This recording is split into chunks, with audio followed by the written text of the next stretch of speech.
बैगन की खेती मैक्सिमम किसान भाई लोग करते हैं, लेकिन सभी किसान भाई लोग यहाँ से अच्छा उत्पादन नहीं निकाल पाते हैं, जिसका एक मुख्य कारण ये होता है कि बैगन में फल छेदक कीड़ों की वजह से फलों में नुकसान बहुत अधिक होता है। और इस तरीके से जो फल नुकसान हो जाते हैं वो मार्केट में उसकी कोई वैल्यू नहीं रह जाती है, और मार्केट में जो फल बिकते हैं उसमें से भी काफ़ी जो है इसमें फल बहुत छाँट-बीन कर लिए जाते हैं, तो अच्छी क्वालिटी वाले फल की ही हमें मंडी में अच्छी रेट मिल पाती है। तो किसान भाइयों, काफ़ी किसान भाई लोग फल छेदक कीड़ों से परेशान थे और कमेंट आता रहता है कि किस तरीके से हम फल छेदक के लिए कंट्रोल करें, कौन सी दवा यहाँ पर डालें जिससे फल छेदक कंट्रोल हो जाए। तो आज की इस वीडियो में हम आप लोगों को 5 ऐसे बिंदुओं के बारे में जानकारी देने वाले हैं। 5 ऐसे बिंदुओं पर चर्चा करेंगे। आप इनको ध्यान में रखते हुए यदि बैगन की खेती करते हैं तो आपके खेत में फल छेदक कीड़े नहीं आएंगे। तो किसान भाइयों, यहाँ पर जो पहली बात आती है, यदि आप बैगन की फार्मिंग कर रहे हैं तो आपको इस बात का ध्यान में रखना है कि हमारे बैगन के खेत में खरपतवार बिल्कुल भी नहीं होने चाहिए। किसान भाइयों, बैगन की जो फसल होती है लंबे अवधि की फसल होती है, 8 से 10 महीने तक फसल चलती है। कितना भी हम इसमें कंट्रोल करते रहें लेकिन फिर भी खरपतवार हो जाता है। तो इसके कुछ ऐसे तरीके होते हैं। आप यहाँ पर यदि मल्चिंग का प्रयोग करते हैं तो आप काफ़ी हद तक खरपतवारों से नियंत्रण पा सकते हैं। तो जैसा कि आप देख सकते हैं हमारे फसल में मल्चिंग लगी हुई है, और यहाँ पर जो हमने मल्चिंग लगाया हुआ है ये 20 माइक्रोन वाली मल्चिंग है। तो किसान भाइयों, मल्चिंग लगाने के बाद काफ़ी हद तक खरपतवार से नियंत्रण मिल जाता है, और बीच में कहीं कुछ इसमें खरपतवार रहते हैं तो उसके लिए आप कुछ रासायनिक दवाओं का भी प्रयोग कर सकते हैं। जैसे एजिल दवा होती है, यदि आपने मल्चिंग नहीं भी लगाई हुई है तो जो सकरी पत्ते वाले खरपतवार होते हैं उनका आप जो है यहाँ पर एजिल दवा का स्प्रे करके उससे कंट्रोल पा सकते हैं। तो किसान भाइयों, जब हम यहाँ पर अपने खेत में खरपतवार को नियंत्रण में रखेंगे तो यहाँ पर जो फल छेदक कीड़े हैं ये आपके खेत में कम लगेंगे। दूसरी बात जो हमें ध्यान में रखना होता है ये ग्राफ है, हमें किस ग्राफ में यहाँ पर प्लांटेशन करना है। तो इसके लिए आप यहाँ पर देख सकते हैं हम जो यहाँ पर गैप रखते हैं 4.5 से 5 फीट लाइन से लाइन की दूरी रखते हैं। वैरायटी के हिसाब से आप इसका गैप रख सकते हैं। यदि गोल बैगन की आप फार्मिंग कर रहे हैं तो उसके पौधों का विकास थोड़ा सा कम होता है, तो आप लाइन से लाइन 4.5 फीट रख सकते हैं। यदि लंबे बैगन वाली किस्मों का आप चुनाव करते हैं तो उसके लिए आप लाइन से लाइन 5 फीट की दूरी रखिए। पौधे से पौधा 1.5 से 2 फीट की दूरी रखिए, और हो सके तो आप 2 फीट की दूरी रखिए। यदि इस तरीके से आप यहाँ पर गैप रखते हैं तो आने जाने के लिए सुविधा रहेगी, फल की तुड़ाई के लिए तो सुविधा रहेगी ही।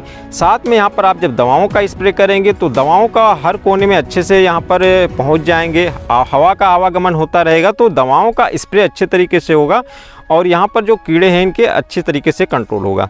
और जो तीसरी बात हमें ध्यान में रखनी है, हमें यहाँ पर बैगन के खेत में ट्रैप का प्रयोग करना है।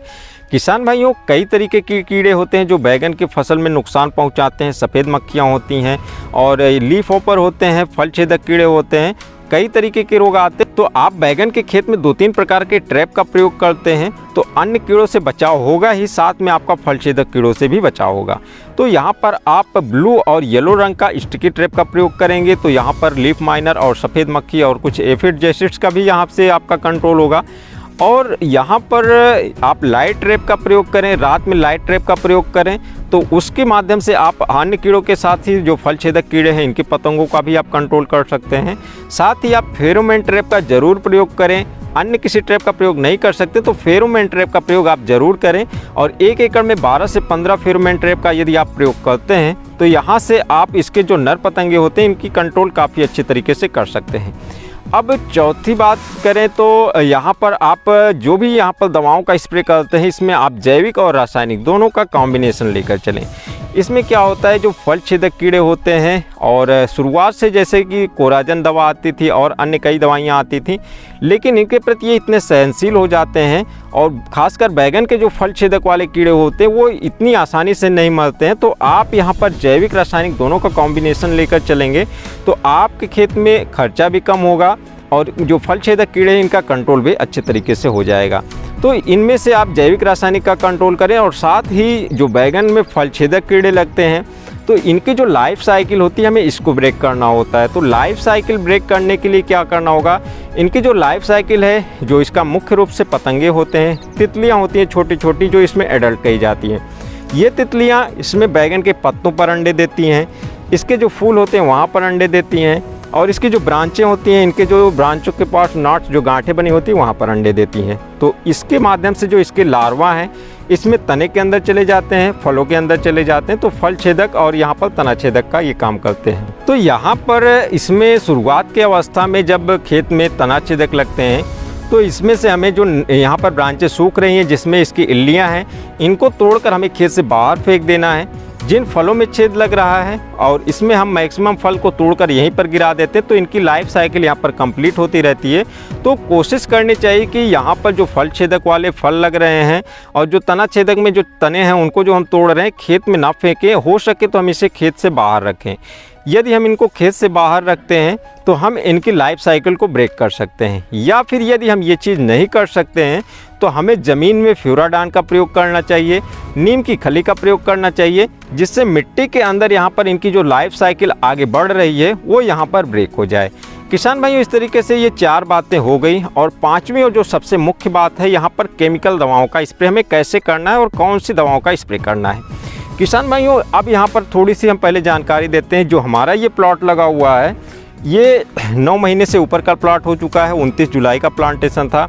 अभी यहाँ पर हमने इसकी कटिंग कर दिया है और आप देख सकते हैं जो कटिंग हुआ है बीच में नाली की जुताई हुई है, मल्चिंग फिर से लगा दिया गया, हटा के हमने जुताई किया हुआ था। और आज यहाँ पर बैगन की तुड़ाई हुई थी, करीब जो है 75 केजी से 80 केजी के आसपास से बैगन की तुड़ाई हुई थी। तुड़ाई करते समय जो फल छेदक वाले बैगन निकल रहे थे इसको इसी नाली में फेंक दिया गया था। बाद में हमने इसको कलेक्ट किया तो अनुमान लगा करीब 2.5 केजी के आसपास, 3 केजी के आसपास बैगन यहाँ पर फल छेदक वाले निकले हैं। मंडी में बिक्री होने के बाद वहाँ पर भी कुछ फल छेदक वाले कीड़े लगे हुए बैगन निकले थे, उनका अनुमान लगाते हैं तो करीब 1.5 केजी के आसपास वो भी बैगन निकले थे। कुल मिलाकर 4 से 5 केजी के आसपास बैगन जो आज निकले थे वो फल छेदक वाले थे और 75 से 80 केजी के आसपास बैगन अच्छे निकले हुए थे। तो यहाँ पर हमने जो प्रबंधन किया हुआ है, खरपतवार का अच्छे से नियंत्रण किया हुआ है, फेरोमोन ट्रैप हमारे प्लॉट में लगा हुआ है और उसका कैसा रिजल्ट रहा है इसकी भी जानकारी हमने एक वीडियो के माध्यम से दिया हुआ था। तो आप उस वीडियो को देखकर वहाँ पर देख सकते हैं फेरोमोन ट्रैप किस तरीके से काम करता है और कितनी मात्रा में यहाँ पर जो मक्खियाँ इसके ट्रैप के अंदर कैद हुई थी। तो इस तरीके से यहाँ पर हमने फेरोमोन ट्रैप का भी प्रयोग किया था और उसके बाद यहाँ पर कुछ दवाओं का भी स्प्रे हुआ था और इसी का ये रिजल्ट रहा था कि इतने बैगन की तुड़ाई होने के बाद भी केवल 5 केजी का बैगन फल छेदक वाला निकला हुआ है। तो यहाँ पर हमने जो रासायनिक दवाओं का प्रयोग किया हुआ है इसमें हमने 2 दवाओं का मिक्सचर लिया हुआ था। 15 लीटर के पंप में जो पहले हमने दवा लिया हुआ था ये प्रोक्लेम नाम से आता है, सिजेंटा कंपनी का ये जो टेक्निकल है, इसका जो टेक्निकल है इमेमेक्टिन बेंजोएट 5% एचजी फॉर्म में आता है। इसका आपको यहाँ पर क्योंकि मई का महीना चल रहा है तो मई के महीने में आपको 12 से 13 ग्राम के आसपास आपको इस दवा को लेना है। तो आप यहाँ पर 15 लीटर में 12-13 ग्राम ये दवा ले सकते हैं। इसके बाद जो दूसरी दवा हमें लेना है ये मार्शल नाम से आती है, एफएमसी कंपनी की दवा है और इसका जो टेक्निकल होता है ये कार्बोसल्फान 25% ईसी फॉर्म में आता है। तो 15 लीटर के पानी में आपको इसको 25 से 30 ml की ये दवा आपको लेनी है। तो आप इन दोनों दवाओं का घोल बनाइए, साथ में कोई आप स्टिकर मिलाइए या फिर आप शैम्पू मिला सकते हैं। स्टिकर या शैम्पू मिलाने के बाद जब आप दवाओं का स्प्रे करेंगे तो उसके जो फुहारे बनते हैं काफ़ी बारीक बनते हैं और इस तरीके से बारीक फुहारे बनते हैं तो पत्तियों पर अच्छे से स्प्रेड भी हो जाते हैं और उसका अच्छा रिजल्ट मिलता है। तो इन दवाओं का स्प्रे आपको करीब 2 से 3 बार करना है 5-5 दिन के अंतराल पर।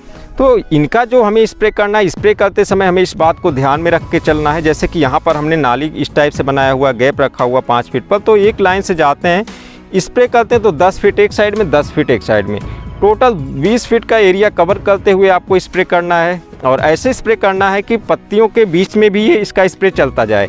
तो आपको हवा के विपरीत साइड से जब आप इसका स्प्रे करेंगे तो हवा के माध्यम से पत्तियों के बीच में भी ये घुलता मिलता चला जाएगा।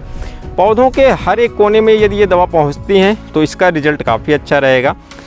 और यहाँ पर जो हम 10-10 फीट की चौड़ाई पर लेकर चलते हैं, इसका एक कारण ये होता है यदि आप इस तरीके से यहाँ पर स्प्रे करते हैं तो जो भी कीट पतंगे उड़कर भागने की कोशिश करेंगे तो इतनी एरिया के अंदर जो कीट पतंगे रहेंगे इनके ऊपर इसका स्प्रे हो जाएगा। और इस तरीके से यदि इनके ऊपर इसका स्प्रे होता है तो जो इसमें कॉन्टैक्ट बेस की दवाएं हैं तुरंत उस पर असर दिखाएंगी और जो सिस्टेमिक दवाएं हैं ये पत्तियों पर इसमें एब्जॉर्ब हो जाएंगी और आगे आने वाले कीड़े यदि इसमें अंडे देते हैं या फिर कीड़े इस पर बैठते हैं तो उनके ऊपर भी इसका प्रभाव पड़ेगा।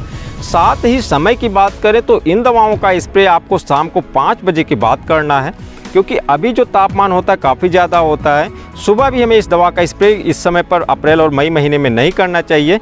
तो जब हम यहाँ पर शाम को स्प्रे करेंगे, शाम के बाद रात में तापमान काफ़ी यहाँ पर थोड़ा डाउन हो जाएगा तो ठंडी का मौसम में यहाँ पर बना रहेगा, तो इसकी दवाओं का जो रिज़ल्ट है वो काफ़ी अच्छा मिलेगा। तो किसान भाइयों, इस तरीके से यदि आप इन दवाओं का स्प्रे करते हैं तो आपको काफ़ी अच्छा रिजल्ट मिलेगा। इन्हीं दवाओं के साथ यहाँ पर आपको बार बार इन्हीं एक ही दवाओं का स्प्रे नहीं करना है, आप अदल बदल कर और भी दवाओं का प्रयोग कर सकते हैं। तो इस तरीके से अच्छे उत्पादन के साथ यदि हमें एक औसत में अच्छा रेट भी मिल जाता है तो बैगन की खेती से हम अच्छा प्रॉफिट कमा सकते हैं। तो किसान भाइयों, हमारी आज की इस वीडियो में बस इतना ही, और मिलते हैं एक नए वीडियो में नए कंटेंट के साथ। तब तक के लिए नमस्कार।